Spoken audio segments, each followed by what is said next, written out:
जो हमें उड़ती उड़ती खबरें टेलीविज़न के माध्यम से आई हैं कि 7 जगह वक्फ को रिलेटेड कोई लोगों के दफ्तर पे या घरों पे छापे पड़े हैं। ये जानकारी उड़ती उड़ती हमें आई है। जो कार्रवाई हो रही है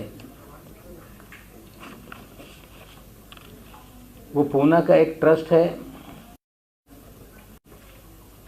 ताबूत इनाम एंडोमेंट ट्रस्ट, मुड़सी, जिला पुणे। ये वक्फ बोर्ड के अंदर Tabut Inam endowment trust, taluka Mudsi, endowment trust, taluka मुड़सी,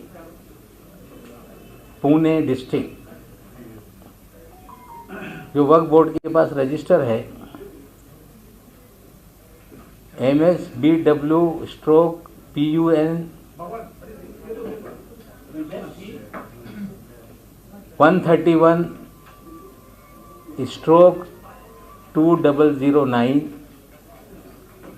19/5/2009 को ये चैरिटी कमिश्नर के पास से वक्फ बोर्ड के पास ट्रस्ट ट्रांसफ़र हुआ डीम्ड रजिस्ट्रेशन से। वक्फ एक्ट 1995 महाराष्ट्र में जब लोकशाही आघाड़ी की सरकार बनी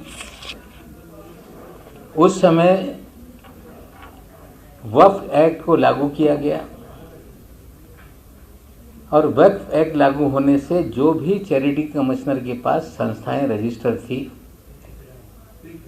उसका रजिस्ट्रेशन डीम रजिस्टर करने का निर्णय चैरिटी कमिश्नर ने भी लिया और तत्कालीन सरकार में उस वक्त मैं राज्य मंत्री था, हमने भी मिलाकर वक्फ एक्ट 1995 हमने लागू कराया।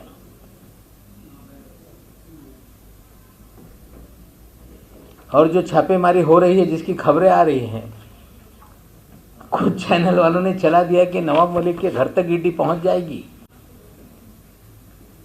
बता के आएंगे तो स्वागत भी करेंगे, लेकिन जो छापेमारी हो रही है ताबूत इनाम एंडोमेंट ट्रस्ट को लेकर, जिसमें पूना में MIDC ने 5 हेक्टर 51 आर जमीन एक्विजिशन करके लैंड एक्विजिशन ऑफिसर के पास पैसे जमा किए और लैंड एक्विजिशन ऑफिसर ने श्री इम्तियाज हुसैन शेख और अन्य जो ट्रस्टी अपने आप को क्लेम करते थे उनको 7 करोड़ के करीब 7,98,98,250 रुपये उनको एक्विजिशन के पैसे दे दिए। लेकिन कागज़ से जो जानकारी है टोटल 9,64,42,500 रुपया ये एक्विजिशन का जिला अधिकारी के पास पैसे जमे हुए थे।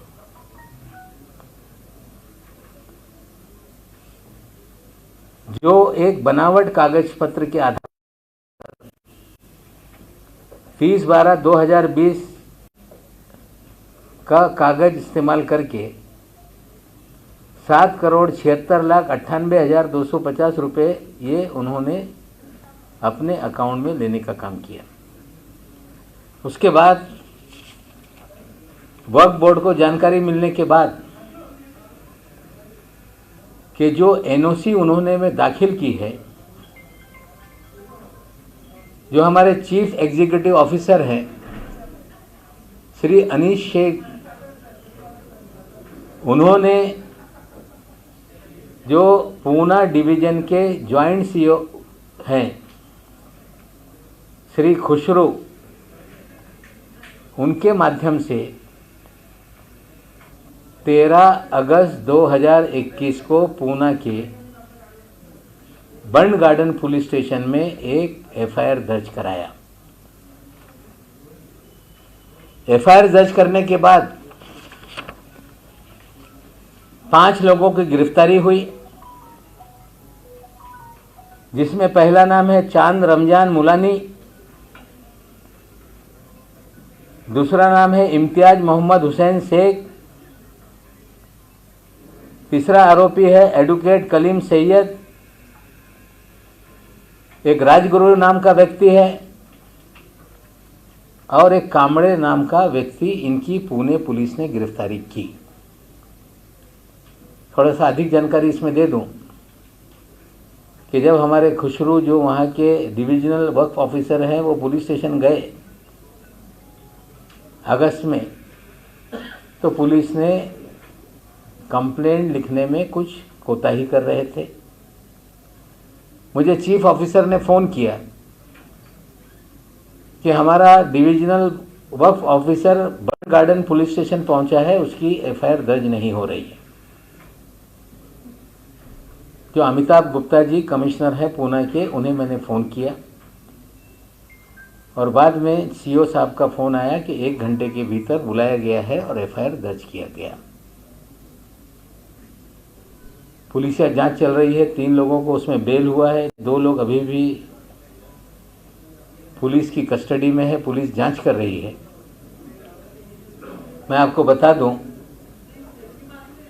कि मेरे माइनॉरिटी डिपार्टमेंट के चार्ज लेने के बाद वक्फ डिपार्टमेंट की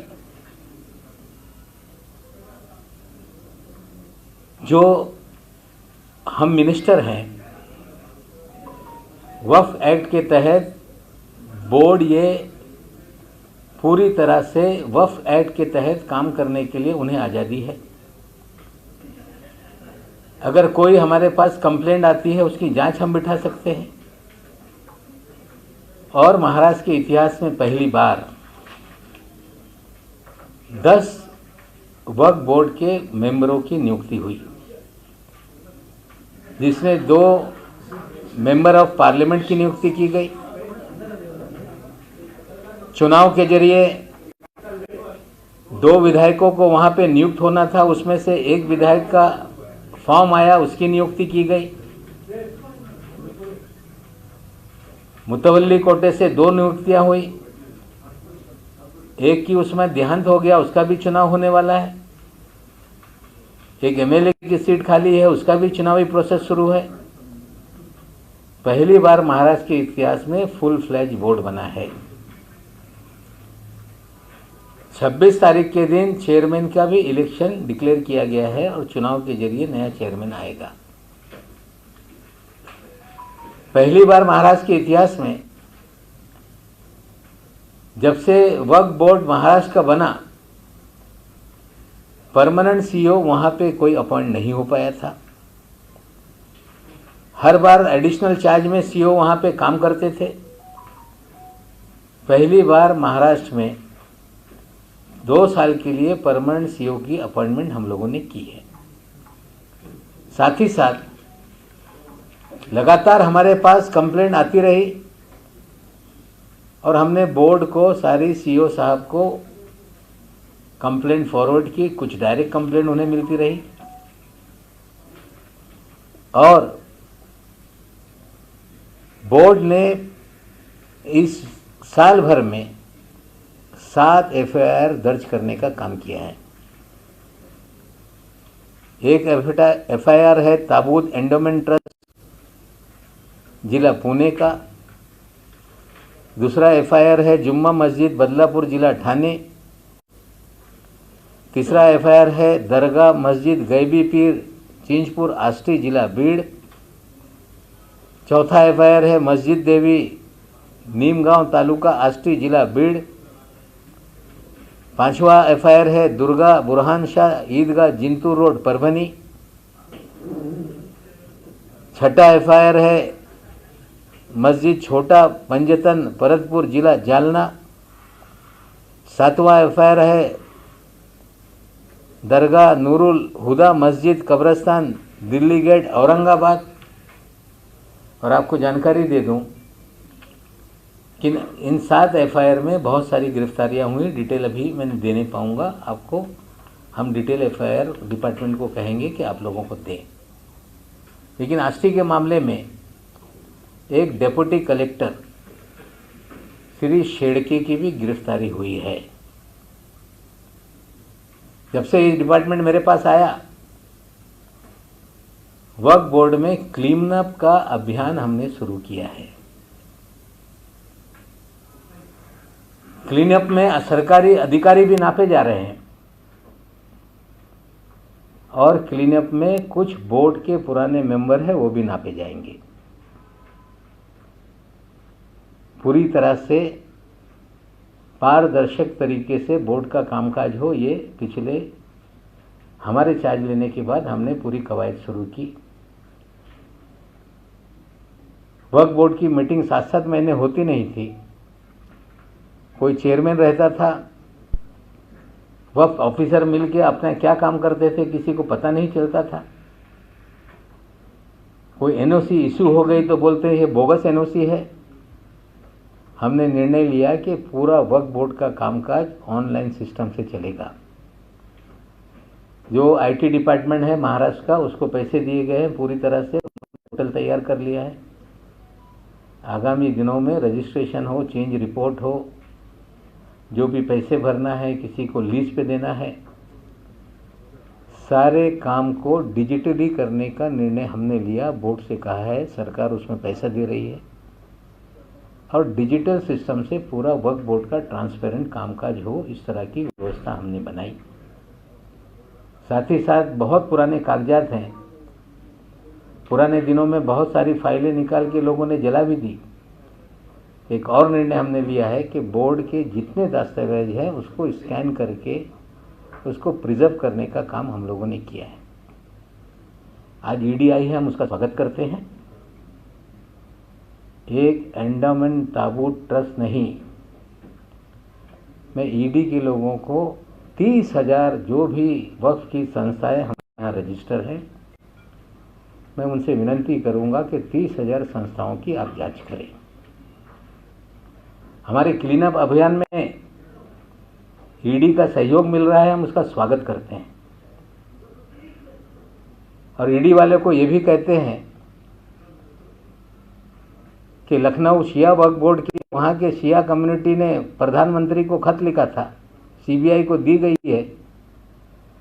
वसीम रजा के भी लफड़े हैं, थोड़ा उधर भी ध्यान देने का काम करें। पूरी तरह से हम आपका सहयोग चाहते हैं और 30,000 मामले आपको देंगे। लेकिन खबरें चल रही है कि ईडी घुस गई वक्फ बोर्ड में, नवाब मलिक की मुश्किलें बढ़ेंगी। हमें लगता है पिछले 30-35 दिन से जो क्लीन अप अभियान हम लोगों ने शुरू किया है, शायद कुछ लोगों को लग रहा होगा कि इस तरह की कार्रवाई से नवाब मलिक को डरा देंगे। अच्छी बात है, आपका सहयोग हम चाहते हैं। आपको जो भी सहयोग होगा हमारा वक्फ बोर्ड पूरी तरह से करेगा, महाराष्ट्र की सरकार करेगी। लेकिन किसी की प्रतिमा मलिन करने के लिए फिर ईडी का इस्तेमाल होगा तो हमें लगता है मुगालते में डिपार्टमेंट है, गलतफहमी में डिपार्टमेंट है। आप सहयोग चाहते हैं, पूरा सहयोग हम लोग करेंगे। लेकिन लड़ाई जो मैंने छेड़ी है, जो लड़ाई हमने अन्याय के खिलाफ छेड़ी है, नाजायज लोगों को जेल में डालने के खिलाफ छेड़ी है, जो केंद्रीय एजेंसियों की संस्थाओं में गंदगी थी, क्लीनअप का अभियान हमने छेड़ा है। हमें लगता है इस तरह की खबरें बना के ना नवाब मलिक की प्रतिमा मलिन की जा सकती है, वक्फ बोर्ड में ईडी घुस गई, नवाब मलिक को डराया जा सकता है। हम स्वागत करते हैं, एक एंडोमेंट ट्रस्ट नहीं, 7 एफआईआर जहाँ जहाँ है वो पहले ताबे में ले लें।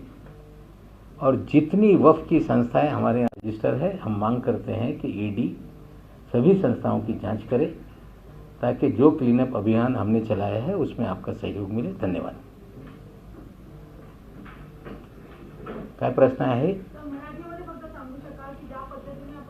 आज 2 वाजता काही मी इथे फरार करायला आल्यानंतर काही पत्रकार मला भेटले बाहेर आणि त्यांनी सांगितलं की ईडीची छापेमारी वक्फ बोर्डाच्या ऑफिसमध्ये सुरू झालेली आहे. आणि मी काही बातमी ऑनलाईन पाहिली. त्या बातम्यामध्ये असा होता की आता ईडी वक्फ बोर्डमध्ये घुसली, नवाब मलिकच्या अडचणी वाढणार आहे. आपल्याला मी सांगू इच्छितो की मुळशी तालुक्यातला ताबूत एंडोमेंट ट्रस्ट पुणे येथे एक भूसंपादन जे MIDCने केला होता 5 हेक्टर 51 आर, त्याच्या बनावट कागदपत्राच्या आधारावर जवळपास 7,76,98,250 रुपये चांद रमजान मुलानी, इम्तियाज मोहम्मद हुसैन या इस्मानी स्वतःच्या अकाउंटमध्ये पैसे घेतले होते. वक्फ बोर्डाला ही माहिती मिळाल्यानंतर वक्फ बोर्डाचे chief executive officer Shri Anish Shaikh यांनी 13 ऑगस्ट 2021 रोजी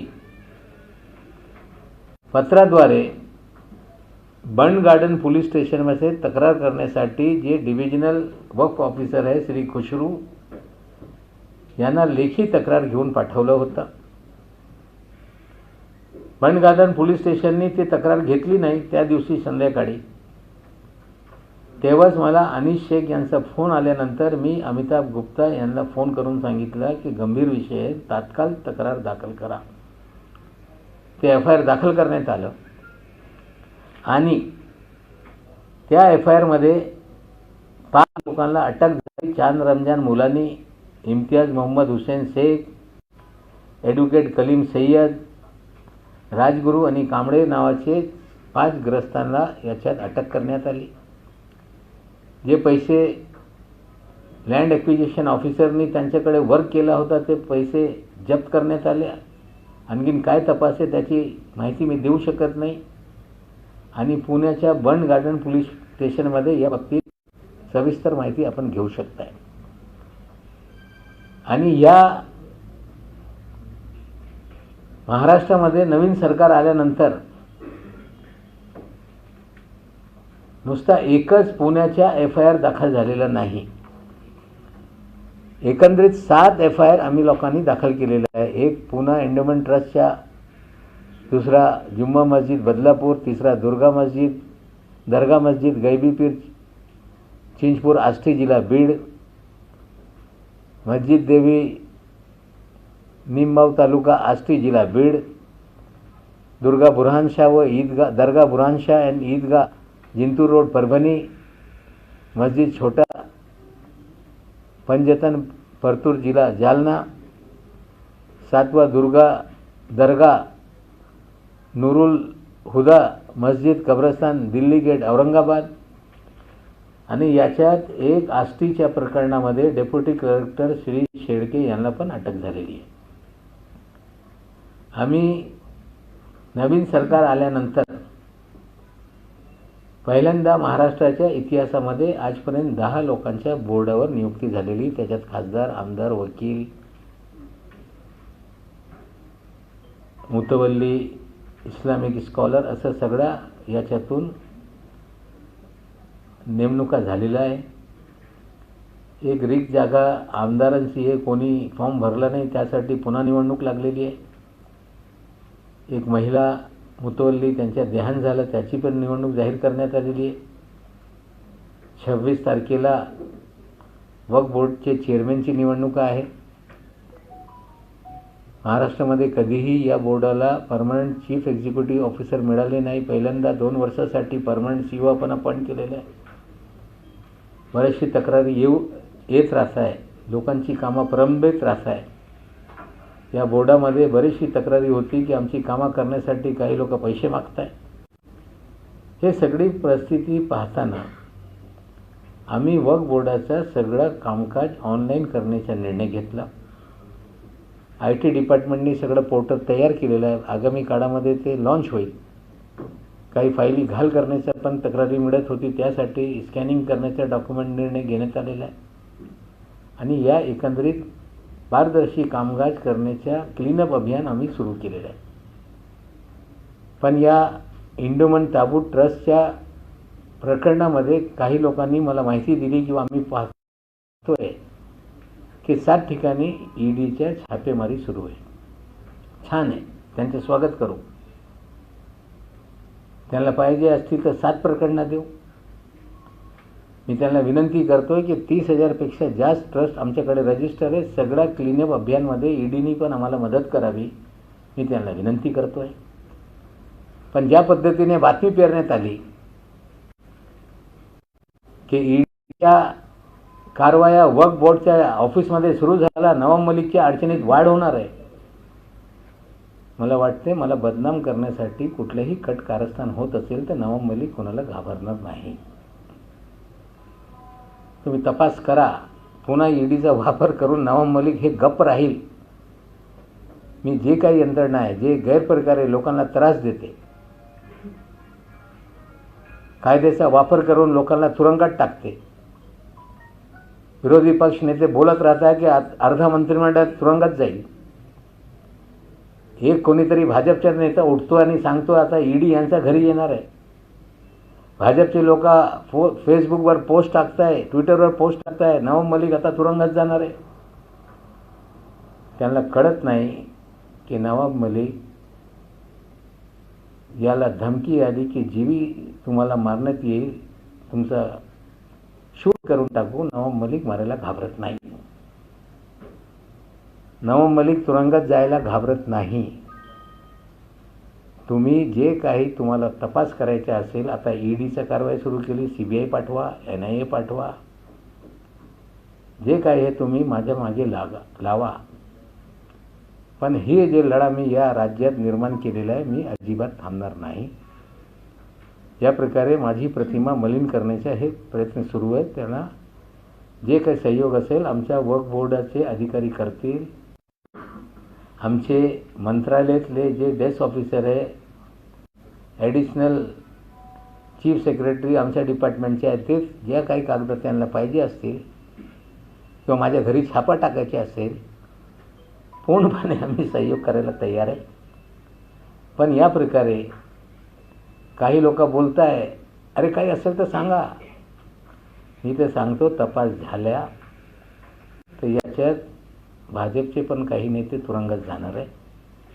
आणि सखोल तपास या वक्फ खात्याचं झालं पाहिजे.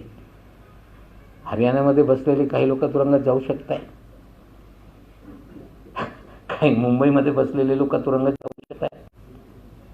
माझी तर इच्छा आहे याची संपूर्ण चौकशी करून जे कोणी गुन्हेगार असेल त्यांच्यावर कारवाई झाली पाहिजे.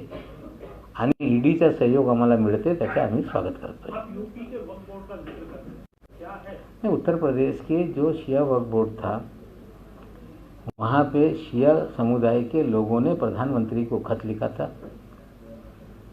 जो वसीम रजा नाम के एक वक्फ बोर्ड के चेयरमैन थे, प्रधानमंत्री ने CBI के द्वारा जांच करने के लिए ऐलान किया था. हमें लगता है थोड़ा वहाँ ध्यान देंगे तो ज़्यादा चीज़ें सामने आएंगी. तो किस तरह की शिकायतें थी आपको, अगर आपको याद हो? कौन सी? ये शिया वक्फ बोर्ड, नहीं, शिया वक्फ बोर्ड का, वहाँ के शिया वक्फ बोर्ड के वसीम रजा जो है, मतलब पूरे नाम मैं मिस कर रहा हूँ, जो शिया वक्फ बोर्ड के चेयरमैन थे, उनके खिलाफ कम्युनिटी ने कंप्लेंट की थी. शायद CBI को मामला दिया गया है, लेकिन ठंडे बस्ते में है, थोड़ी सी तेज़ी उसमें भी आनी चाहिए.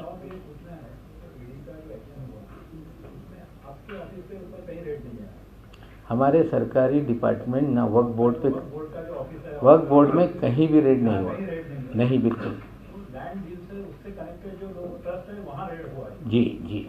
लेकिन खबरें चल रही हैं कि वक्फ बोर्ड पे छापा पड़ा, और खबरें चल रही हैं कि नवाब मलिक की मुश्किलें बढ़ेंगी. हमें लगता है कुछ बेबुनियाद खबरें भी चल रही हैं, लेकिन इस तरह से ईडी अगर इस चीज़ों में इंटरेस्ट ले रही है तो हम चाहते हैं कि पूरे वक्फ बोर्ड का ईडी थोड़ा सा देख ले. सभी चीज़ें उनके हवाले हम करते हैं.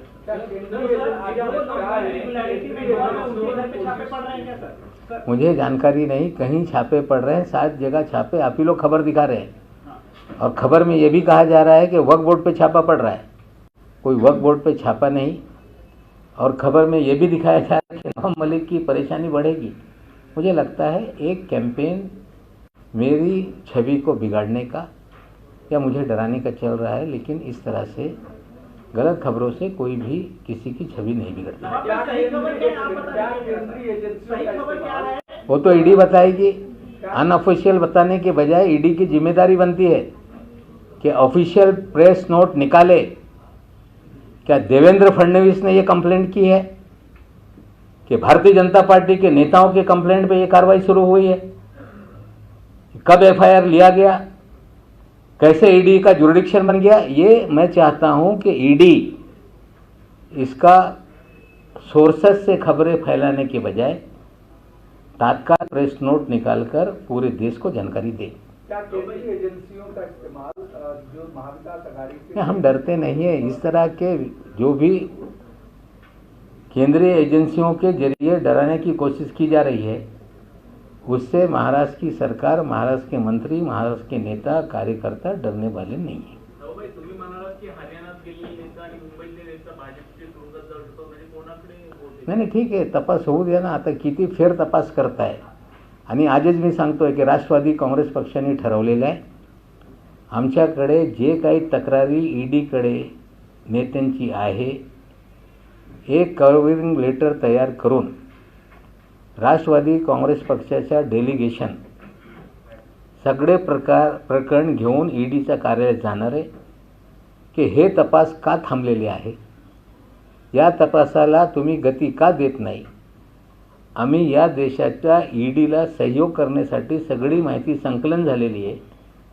आगामी काळामध्ये आमचे नेते, आमचे अध्यक्ष जयंत पाटीलजी, सगळे मंत्रिमंडळाचे सहयोगी, पक्षाचे नेते वेळ घेऊन सगळी माहिती कार्यालयात देणार आहोत।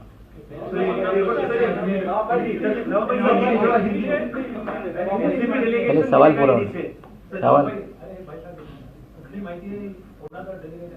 राष्ट्रवादी काँग्रेस पक्षाच्या बरेचसे नेते भाजपमध्ये केंद्रीय मंत्री झालेले आहे, बरेचसे नेते माजी मंत्री आहे, बरेचसे नेते भाजपचे पदाधिकारी आहे।